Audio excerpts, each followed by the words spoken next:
The sky above Valara Prime burned with colors that should never exist in nature. Elder Mirith stood on the balcony of the Grand Council chamber and watched as another section of the city collapsed under the bombardment.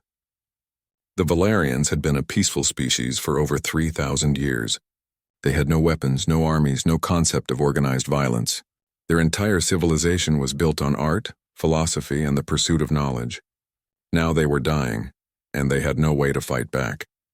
The Kragoth Dominion had arrived 6 days ago with a fleet that blocked out the sun. Their demand was simple: surrender and become slaves or die.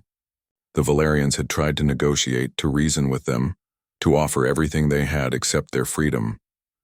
The Kragoth response was to begin destroying their cities one by one. They were methodical about it, giving the Valarians time to watch each district burn before moving to the next. It was psychological warfare against a species that had no psychology for war. Mirith turned away from the window as another council member, a young female named Lyra, rushed into the chamber. Her silver skin was marked with ash and her eyes carried the weight of witnessing horrors. She had just returned from the southern districts where the Kragoth ground forces were rounding up civilians. The stories she brought made Mirith's heart ache. The Kragoth were not just conquering them. They were breaking them, crushing their spirit before enslaving their bodies. The council had debated for 3 days about what to do. Some wanted to surrender, believing that slavery was better than extinction. Others wanted to keep trying diplomacy, convinced that somewhere in the Kragoth hierarchy was someone reasonable. Mirith knew better. He had studied the Kragoth carefully since their arrival. They did not want reason. They wanted dominance, and the Valarians had nothing to bargain with except their lives. That was when Mirith made the decision that would change everything. In the deepest archive of their civilization was a piece of technology they had found decades ago, but never used. It was a quantum beacon capable of sending a distress signal across vast distances of space, reaching into sectors they had never explored. The Valarians had always feared using it because they did not know who might answer. The galaxy was full of species and not all of them were peaceful. But now, with extinction at their door, Mirith had no choice. He would send the message and pray that whoever answered was better than the Kragoth. The beacon was activated from a hidden facility beneath the mountains. Lyra helped Mirith record the message. He spoke from his heart, describing their situation, their peaceful nature, and their desperate need for help. He included footage of the destruction, of the Kragoth warships, of the enslaved Valarians being marched onto transport ships. He made sure the message was clear. They were not warriors asking for allies in conquest. They were innocents begging for salvation. The signal burst out into space at speeds that defied conventional physics.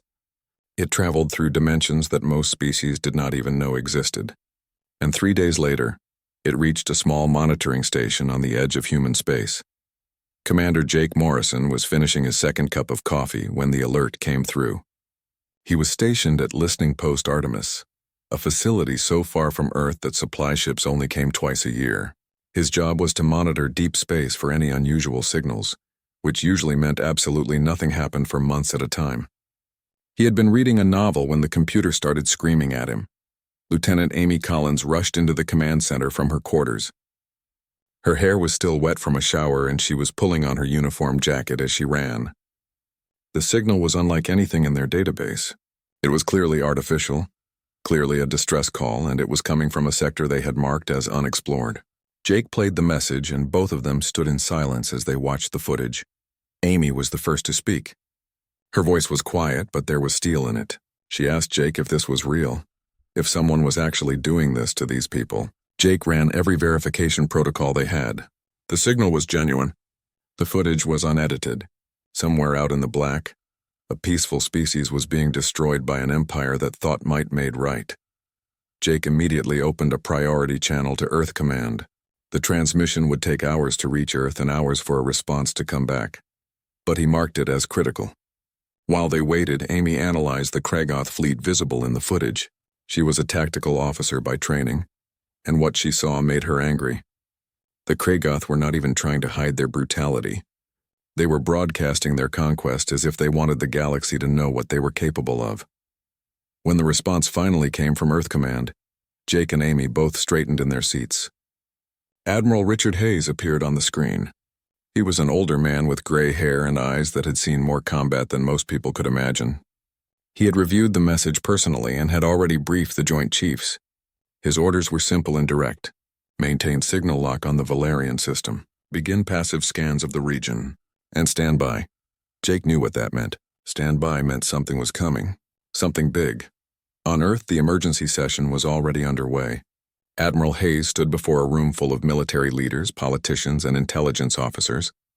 The footage from Valara Prime played on screens around the chamber. Some of the people watching looked sick, others looked angry. But everyone agreed on one thing. This could not stand. Humanity had a complicated reputation in the galaxy. They were known as survivors, as fighters, as the species that refused to quit no matter the odds. They had fought wars against nature, against themselves, against hostile aliens, and they had always found a way to win. But they were also known for something else. When innocents called for help, humans answered. The debate was brief. Some argued about resources, about the distance, about the risk of engaging an unknown enemy. But Admiral Hayes cut through all of it with a simple question. If they ignored this, if they let these peaceful people die when they could do something about it, what did that make them? The room went silent. Then the vote was called. It was unanimous. Humanity would answer the call. And when they arrived, the Kragoth Dominion would learn why humans were considered the most dangerous species in known space. Forward Operating Base Titan hung in space like a small moon made of metal and purpose. It was the staging ground for humanity's deep space operations. A massive station that could dock 50 warships at once and house 30,000 personnel. Right now it was buzzing with activity as ships arrived from every corner of human space. The call had gone out and the response was overwhelming. Every captain wanted to be part of this mission. Every soldier wanted to volunteer. Captain Lisa Chen stood on the bridge of the battle carrier Vanguard and watched the fleet assemble through the forward viewports. She was 42 years old with dark hair tied back in a regulation bun and eyes that missed nothing. She had spent 20 years in the service, fought in the border wars against the Zeltan raiders, and had earned her command through combat rather than politics. Now she was being given the largest independent fleet command in recent human history. Commander Troy Bennett entered the bridge carrying a data pad filled with tactical assessments. He was younger than Lisa by 5 years but had a mind for strategy that bordered on genius. He had graduated top of his class from the Naval Academy and had designed half the combat doctrines the fleet currently used. He handed the data pad to Lisa and waited while she reviewed it. The numbers were not encouraging from a conventional standpoint. Intelligence estimated the Kragoth had at least 300 ships in the Valerian system, including 3 dreadnoughts. The human fleet would number 60 ships with the Vanguard as the flagship. They were outnumbered 5-1. Troy watched Lisa's face as she read the assessment. She did not look worried. She looked like she was calculating. Lisa asked Troy what he thought their chances were. He considered the question carefully before answering. From a purely numerical standpoint, they should lose, but numbers did not account for human tactics, human aggression, or human refusal to accept defeat. He gave them 60% odds of success. Lisa smiled. She had faced worse odds before. The fleet continued to assemble over the next 36 hours. The Ghost Squadron arrived first, 12 fighters piloted by the best of the best. Major Danny Wright led the squadron, a pilot who had more confirmed kills than anyone else in active service. He was 28 years old with blonde hair and a reputation for doing the impossible. His pilots worshipped him because he never asked them to do anything he would not do himself. The Marine Expeditionary Force came next. 3,000 soldiers trained in boarding actions and ground assault. Colonel Karen Walsh commanded them, a woman who had fought on 12 different worlds and never lost a battle. She was tall and built like she spent every free moment in the gym.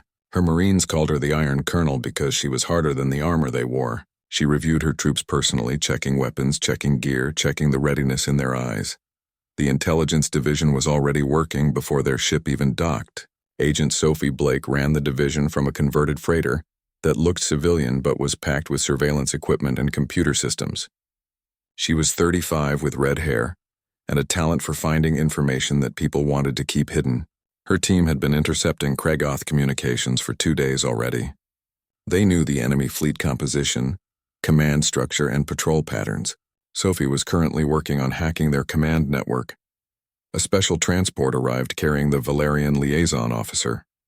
His name was Theron, and he was young for his species, barely into his second century. He had managed to escape Valara Prime on a small scout ship and had been drifting in space when a human patrol found him. Now he stood on the deck of the Vanguard looking completely out of place. He was tall and thin with silver skin and large eyes that seemed to see too much. He wore simple robes and carried no weapons because his people did not believe in them. Lieutenant Paul Martinez was assigned to show Theron around the ship. Paul was an infantry officer on rotation to ship duty, a broad-shouldered man with an easy smile and a combat record that spoke for itself. He walked Theron through the corridors, explaining what everything did. The Valerian asked questions constantly. He wanted to know why humans had so many weapons, why the soldiers seemed excited rather than afraid, why everyone volunteered for the dangerous assignments. Paul tried to explain it in a way that made sense. He told Theron that humans came from a world that tried to kill them every day. They evolved fighting predators, surviving diseases, enduring natural disasters. They learned early that the universe did not care about fairness, so they learned to fight back. And somewhere along the way, they decided that fighting for others who could not fight for themselves was the most human thing they could do. Theron did not understand. His people had evolved past conflict. They had achieved peace and enlightenment. Paul nodded and said that was beautiful, that it was something to be proud of. But right now, Theron's people needed something else. They needed humans. And humans were very good at war. The briefing took place in the main assembly hall of the Vanguard. Every captain, every squadron leader, every Marine commander attended either in person or via HoloLink. Admiral Hayes appeared on screen from Earth Command. He did not waste time with speeches. He laid out the mission parameters, the rules of engagement, and the objective. Get to Valara Prime, destroy or drive off the Kragoth fleet, liberate the Valerian people. How they did it was up to Lisa and her commanders. Lisa stood before the assembled officers and gave her own briefing. She was direct and honest. They were outnumbered. They were going into unknown territory. The enemy was brutal and experienced. But they had three advantages. First, they were human, and humans did not quit. Second, the Kragoth did not know what was coming for them. And third, they were fighting for something that mattered. Not territory, not resources, but the lives of innocent people who had asked for help. Major Danny Wright asked about rules of engagement. Lisa's answer was simple. The Kragoth were slavers and murderers. They would be given one chance to withdraw. If they refused, the fleet would show them exactly why humanity was feared across the stars. There would be no half measures, no proportional response. The Kragoth wanted to be an empire built on fear. They were about to learn what real fear looked like. Colonel Karen Walsh asked about ground operations. Lisa told her that once they achieved orbital superiority, the Marines would deploy to liberate prison camps and secure strategic locations. It would be dangerous work, possibly going door to door through hostile territory. Karen smiled. Her Marines did not know any other kind of work. Agent Sophie Blake reported on intelligence gathering.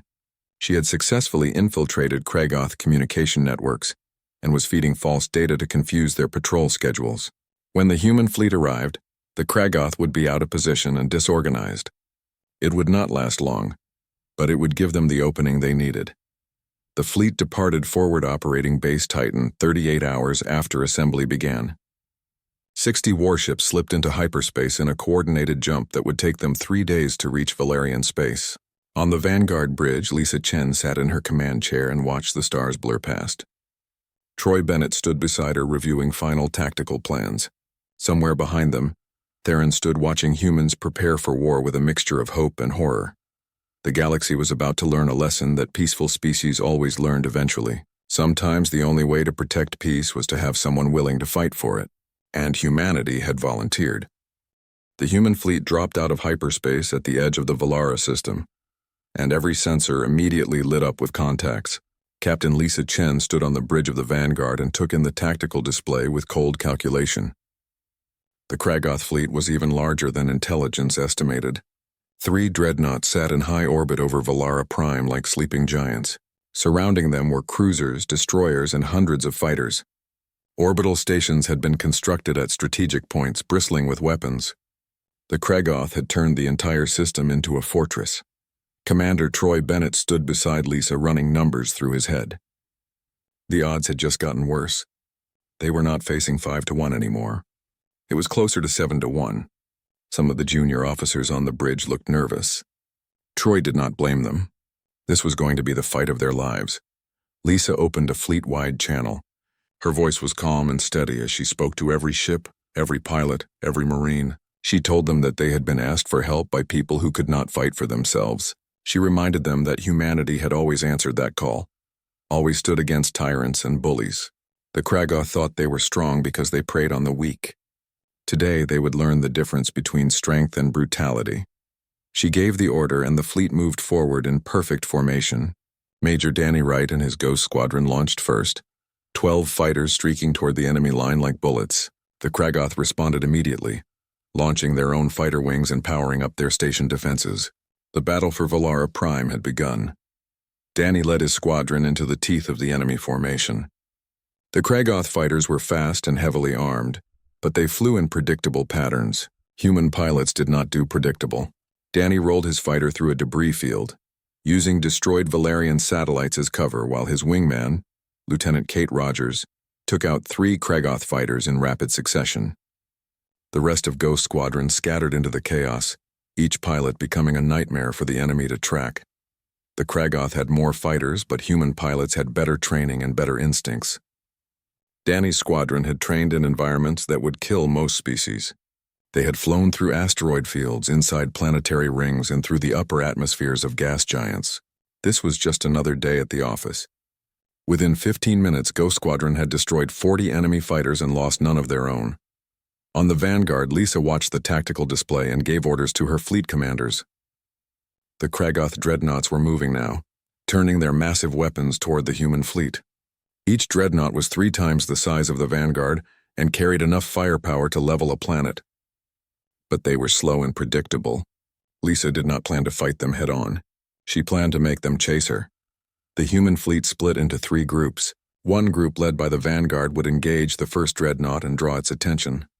The second group under Captain Greg Hunter would hit the orbital stations. The third group led by Commander Helen Yu would provide covering fire and protect the fleet's flanks. It was a strategy that relied on speed, coordination, and the willingness to take calculated risks. In other words, it was perfectly human. Agent Sophie Blake's intelligence division was earning their pay. They had successfully hacked into the Kragoth command network and were feeding false sensor data. The Kragoth thought the human fleet was larger than it was, spread across more positions. Their commander, Warlord Kraxus, was making decisions based on bad information. By the time he realized what was happening, it would be too late. Colonel Karen Walsh and her Marines were preparing for their own mission. The orbital stations had to be taken, not just destroyed. Intelligence indicated the Kragoth were using them to coordinate their ground forces and house Valerian prisoners.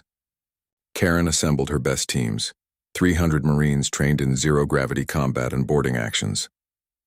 They loaded into assault shuttles and waited for their moment. The moment came when the Vanguard engaged the first dreadnought. Lisa brought her ship in close, too close for the dreadnought's main guns to target effectively. The Vanguard's weapons hammered at the dreadnought's shields while smaller human destroyers flanked from above and below.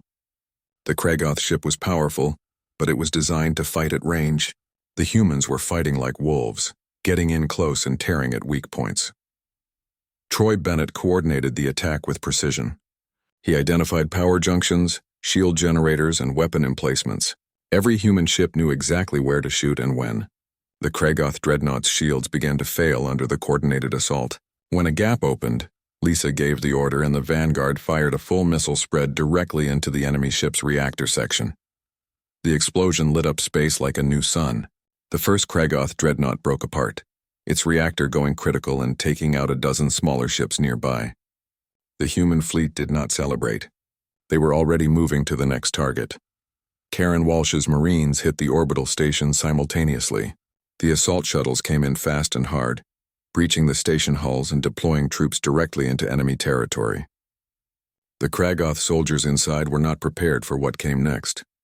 Human Marines fought with the intensity that shocked them. Every room was cleared with precision. Every resistance point was overwhelmed with coordinated fire and tactical grenades. Sergeant Chris Hamilton led his squad through one of the station's main corridors. They moved like they had done this 1,000 times because they had. The Kragoth tried to set up defensive positions, but the Marines did not slow down. They used breaching charges, suppressing fire, and constant movement.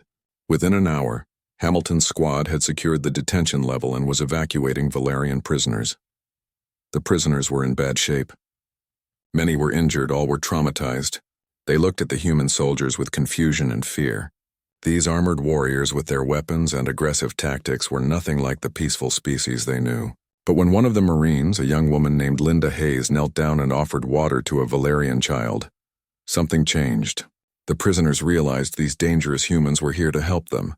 Back in space, the battle continued to rage. The human fleet was taking damage but giving worse than they got.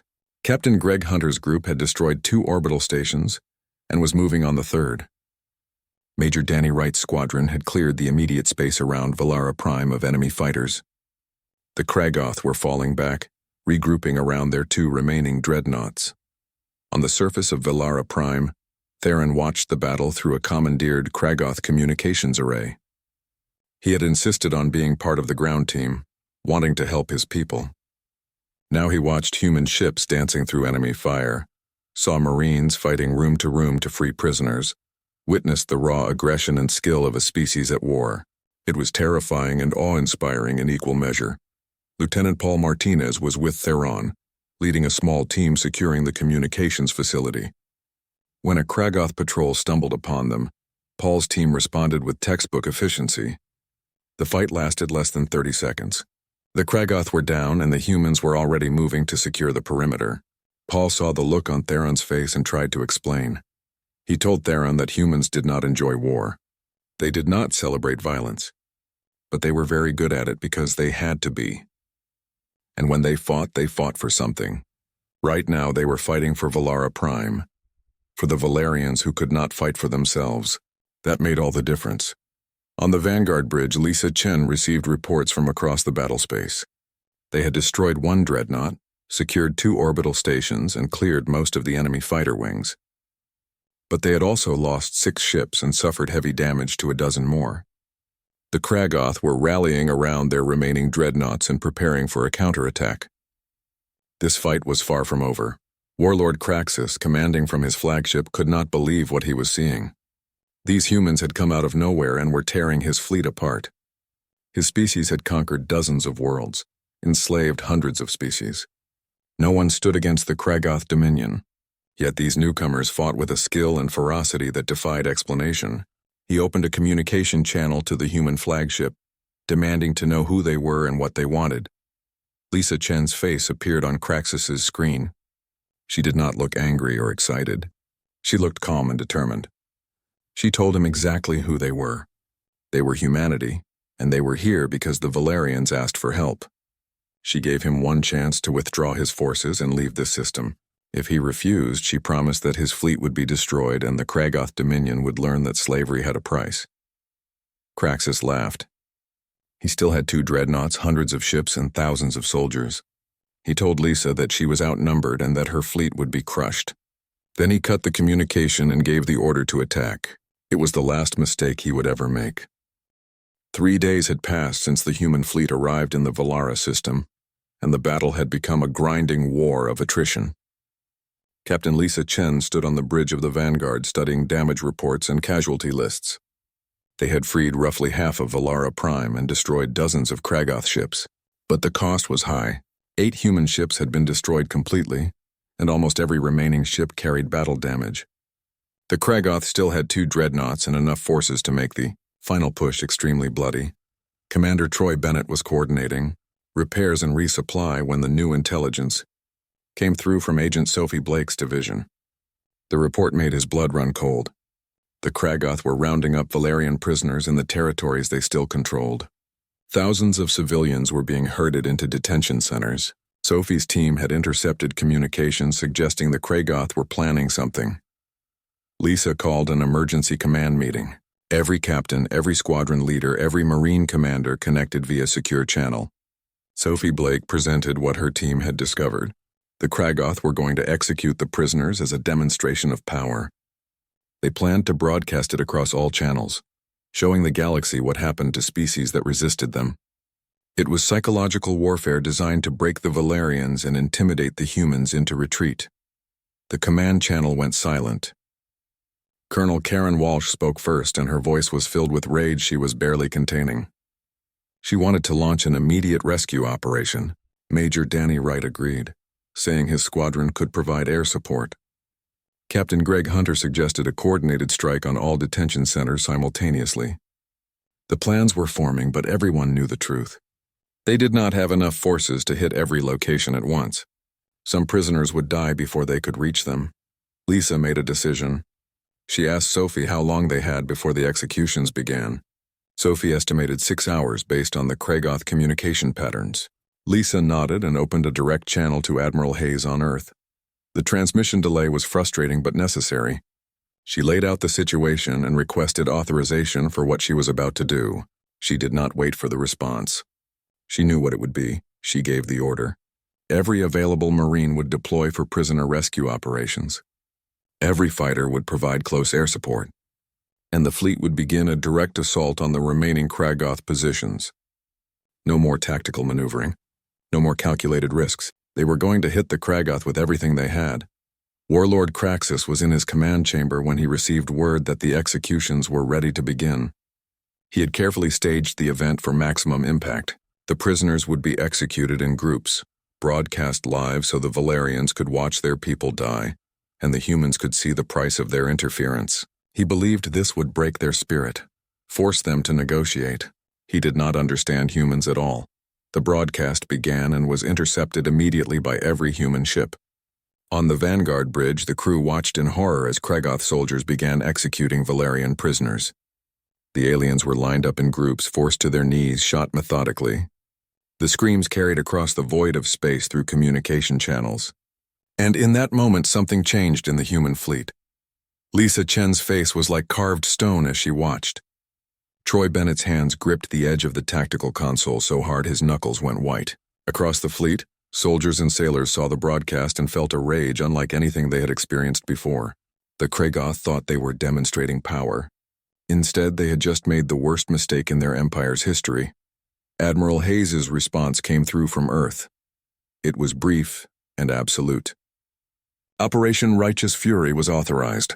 All rules of engagement were lifted. The Kragoth were to be shown no mercy. When Lisa acknowledged the order, there was no satisfaction in her voice. Just cold determination. She opened a fleet-wide channel. Every ship, every fighter, every Marine heard her words. She told them that the gloves were off, that the time for restraint was over. The Kragoth wanted to show the galaxy their power through brutality. Humanity would show them real power.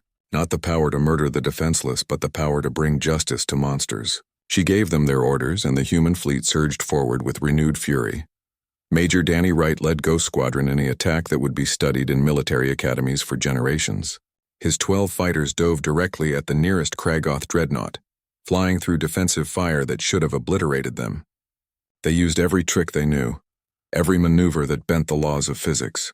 3 fighters were hit but kept flying on emergency power. They reached the dreadnought's shield perimeter and delivered their payload. The missiles they carried were designed for exactly this purpose. They were shield penetrator warheads that created cascading failures in defensive systems. The dreadnought's shields flickered and failed for just 3 seconds. It was enough. The Vanguard and 4 other capital ships fired simultaneously, pouring weapons fire into the exposed hull. The dreadnought's armor held for a moment, then failed. Internal explosions tore through the massive ship and it began to break apart. On the surface, Colonel Karen Walsh was leading the largest Marine operation of the war. 3,000 soldiers deployed across 40 different locations simultaneously. Their mission was simple and brutal. Secure the detention centers, eliminate all Kragoth resistance, and evacuate every prisoner they could find. The Marines hit the ground running and did not stop.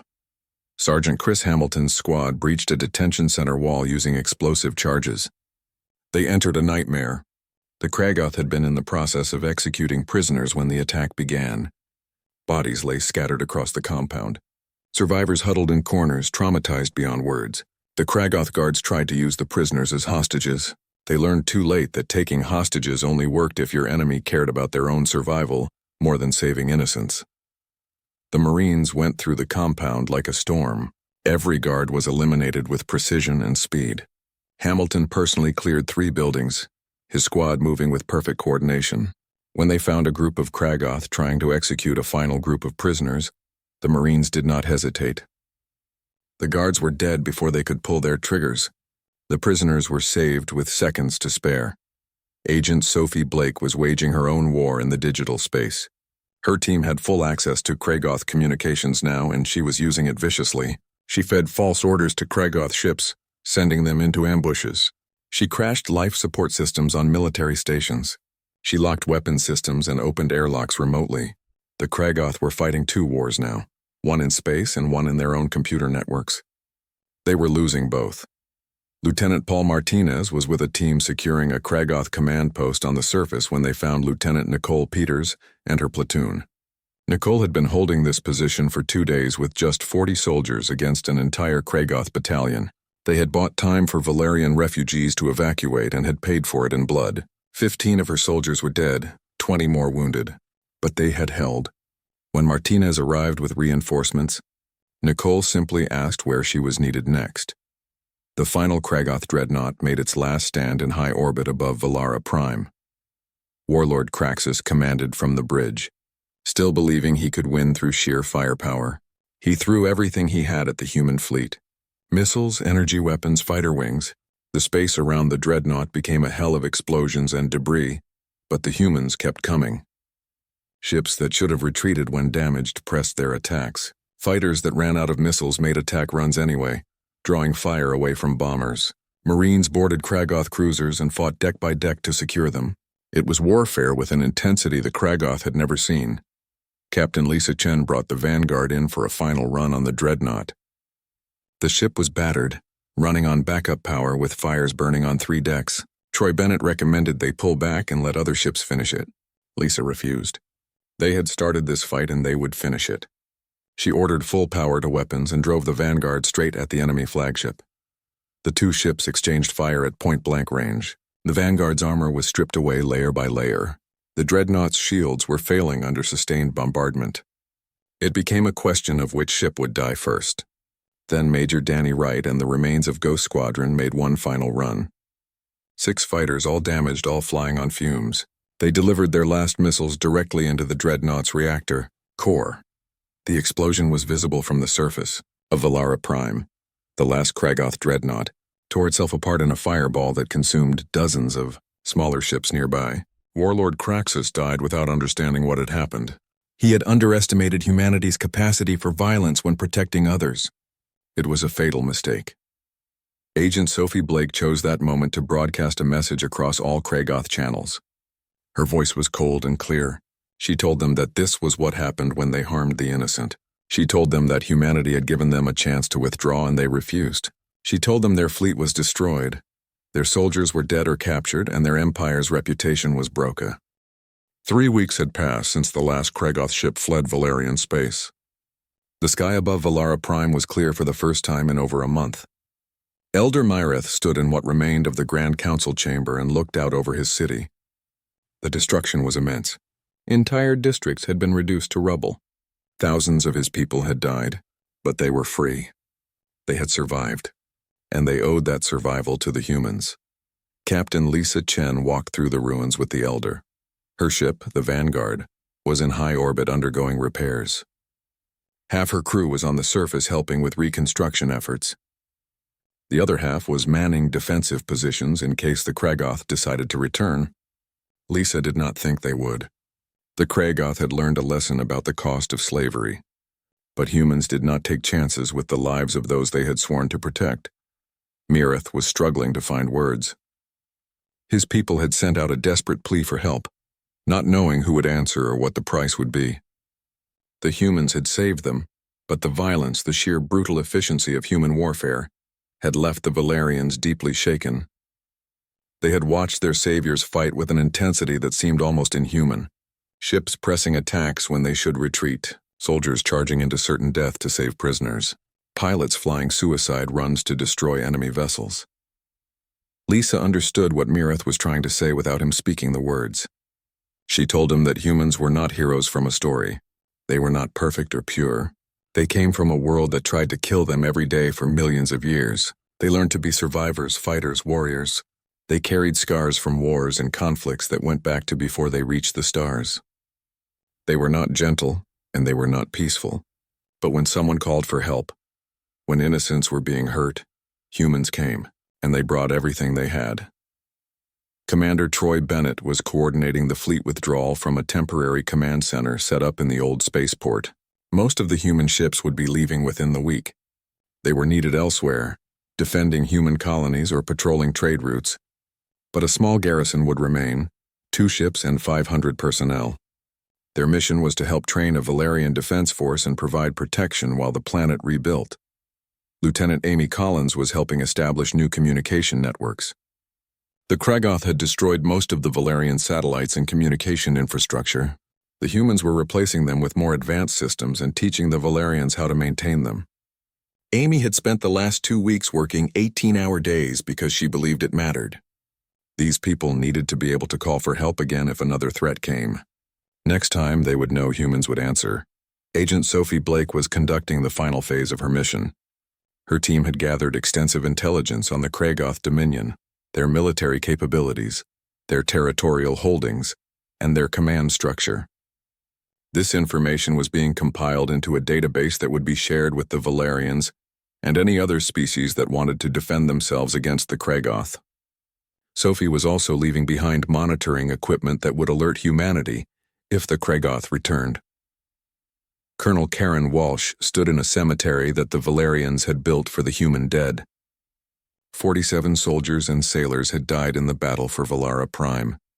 Their bodies were being prepared for transport back to Earth, where they would be buried with full military honors. But the Valerians had asked to create a memorial here as well, a place where they could remember those who gave their lives for people they had never met. Sergeant Chris Hamilton was training Valerian volunteers in basic combat techniques. The peaceful species did not want to become warriors, but they understood now that the galaxy was not always kind to the defenseless. A small group had volunteered to learn how to defend their world. Chris was teaching them weapons handling, tactical movement, and basic squad tactics. It felt strange to be teaching peaceful philosophers how to fight, but he did it with patience and respect. Major Danny Wright and what remained of Ghost Squadron were conducting final patrols of the system. They had lost 4 pilots in the battle, and the survivors carried injuries both physical and mental. But they kept flying because that was what pilots did. Danny took his squadron through the debris fields where the battle had been fought, marking hazards and clearing space lanes. It was quiet work, peaceful even. It gave them time to process what they had been through. Lieutenant Paul Martinez found Theron at the spaceport watching human ships prepare to depart. The young Valerian had been changed by everything he witnessed. He had seen the worst of the galaxy in the Kragoth invasion, but he had also seen something that gave him hope. He had seen that there were species in the universe who would fight for others, who would risk everything for strangers. He asked Paul why humans did it, why they came when they did not have to. Paul thought about the question carefully. He told Theron that humanity had a long history of war, of fighting themselves and others. They had seen the worst that sentient beings could do to each other. They had committed atrocities and suffered through genocides. But somewhere along the way they decided that all the fighting, all the death and suffering had to mean something. So they made a choice. When someone called for help, when innocents were suffering, humanity would answer. Not because they were perfect, but because they remembered what it was like to be helpless and alone. The memorial ceremony was held in the central plaza of the Valerian capital. Thousands of Valerians gathered to honor the humans who had died saving their world. Elder Mirith spoke, his voice carrying across the crowd. He talked about the desperate message they had sent into the void, not knowing if anyone would hear or care. He talked about the humans who came, who fought with a ferocity that shocked and awed them, who gave their lives so that Valerians could live. Captain Lisa Chen stood with her crew and listened to the elder's words. When it was her turn to speak, she kept it brief. She told the crowd that the 47 who died would be remembered on Earth as heroes, but more importantly, they should be remembered here as proof that the galaxy was not just predators and prey. There were also protectors. There were those who stood against tyrants, and sometimes when you called out into the darkness, someone answered. The human fleet began its departure the following day. Ships lifted from the surface and moved into formation in high orbit. The vanguard would leave last, as was tradition for the flagship. Lisa stood on her bridge and watched Valara Prime shrink in the viewports. Troy Bennett stood beside her reviewing the final mission reports. They had accomplished their objective, but the cost had been high. 8 ships lost, 47 dead, hundreds wounded. But tens of thousands of Valerians were alive who would have died or been enslaved. Agent Sophie Blake sent one final message before the fleet jumped to hyperspace. It was broadcast on Kragoth frequencies, ensuring it would reach their empire. The message was simple. The Valerians were under human protection now. Any future aggression against them would be met with the full force of humanity's military. The Kragoth Dominion could choose to learn from their defeat, or they could test whether humanity was bluffing. Sophie did not think they would test it, but if they did, humanity would be ready. The story of what happened at Valara Prime spread quickly through the galaxy. Other species heard about the peaceful Valerians who had called for help, and the humans who answered. They learned about the battle, about the human ships that kept fighting when damaged, about the Marines who charged into certain death to save prisoners, about the pilots who flew impossible missions because someone needed them to. The story grew with each telling, as stories do. But the core truth remained. A desperate plea had gone out into the void, and the most dangerous species in the galaxy had arrived. Not dangerous because they loved violence, but dangerous because they would not accept defeat when fighting for something that mattered. Theron eventually wrote an account of what he witnessed. It was studied by historians and military strategists across multiple species. His final passage became famous, quoted whenever people discussed humanity's place in the galaxy. He wrote that the Valerians sent a message asking for salvation and received something different. They got humans, and humans were not gentle saviors from myths. They were scarred survivors of a violent world who had learned to turn their capacity for war into a shield for others. They were not perfect. They made mistakes and carried darkness within them. But when the universe proved to be cruel and unjust, when the strong preyed upon the weak, humans were the ones who showed up and said no more. They brought war and violence and destruction, but they brought them to the right targets against the right enemies. And for species like the Valerians, facing extinction at the hands of slavers, that made all the difference. Elder Mireth stood in the rebuilt Grand Council chamber 1 year after the liberation. A human delegation was visiting, discussing trade agreements and mutual defense pacts. The Valerians had established their own small defense force now, trained by human advisors. They would never be warriors like humans, but they could defend their homes. And they knew that if a threat came that they could not handle, they could call for help, and humanity would come. The title of Theron's account proved prophetic. A desperate Plea,